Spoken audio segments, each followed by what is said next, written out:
She tells him, ooh, love, no one's ever gonna hurt you, love. I'm gonna give you all of my love. Nobody matters like you. Hey guys, Mosa here, and today I'm bringing you the Sugar Bowl post-game recap. Now, without further ado, let's get started. Now let's start with the stats of this game.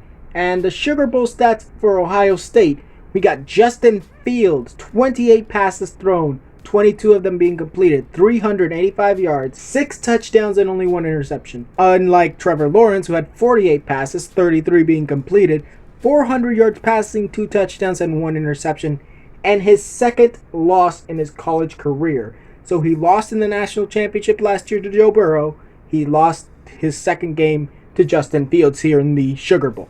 Now, honestly, both players are good, and when both players go to the NFL draft this year, I bet you all, they will both be first round picks. Trevor going first overall to the Jacksonville Jaguars. But as far as I could see, both players did good, but honestly, Trevor came out short in the end. Now, when it comes to the rushing game, we got Ohio State's Trey Sermon running 31 carries for 193 yards and a touchdown. Justin Fields, 8 carries for 42 yards, and an incredible hit by, well, not incredible, but really cheap shot from the linebacker of the Clemson Tigers on Justin Fields. He took it like a man and got back into the game. Honestly, respect to Justin Fields for that. And Miyan Williams, 3 carries, 21 yards. And honestly, when you get to the Clemson Tigers, Travis Etienne, I think I probably butchered his name, 10 carries, 32 yards, and a touchdown. Lyn-J Dixon, 2 carries for 20 yards. And Trevor Lawrence, 10 carries, -8 yards, and a touchdown. Yes, a touchdown for a guy who only got 8 negative yards. Probably got some yards, but then lost them. I think definitely the Ohio State Buckeyes definitely did better in the rushing game. No doubt about that. The Clemson Tigers should work on their defensive run stop. But as far as I could see, this was a good game for Ohio State in the rushing game. Now, when it comes to the receiving game, Chris Olave of Ohio State getting 6 receptions for 132 yards and 2 touchdowns. Then you get Jameson Williams with 3 receptions for 62 yards and a touchdown. Trey Sermon getting 4 receptions and 61 yards. Jeremy Ruckert getting 3 receptions for 55 yards and 2 touchdowns. Garrett Wilson getting 2 receptions for 52 yards. Jackson Smith-Njigba getting 2 receptions for 12 yards. And then you got Luke Farrell with 2 receptions for 11 yards and a touchdown.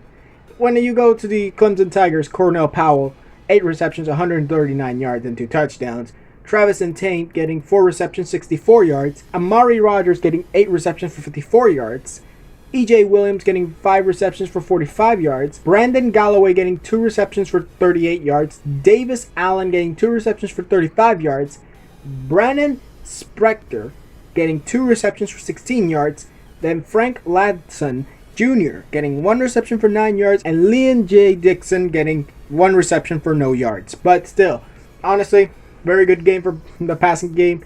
But it was definitely Ohio State who dominated on offense on both sides. They both did great, but offensively, it was Ohio State's game. Now, when it comes to the defenses, honestly, Ohio State was the better defense. I mean, only allowing 28 points from Trevor Lawrence, that is incredible. While the Clemson Tigers have one of the worst defenses of that day, 49 points allowed by the Clemson Tigers. But honestly, it was a very tough game for both teams. Honestly, Ohio State needs to fix that defense before they play Alabama, because if they play Alabama with that same defense, yeah, that's not going to be looking good for Ohio State. But as far as I could see, their defense did its job, and honestly, very good job for not only the Clemson Tigers for at least making it respectable, but also for the Ohio State Buckeyes and your appearance in the national championship game. Now, honestly, this game against the Buckeyes and the Clemson Tigers was a very good game.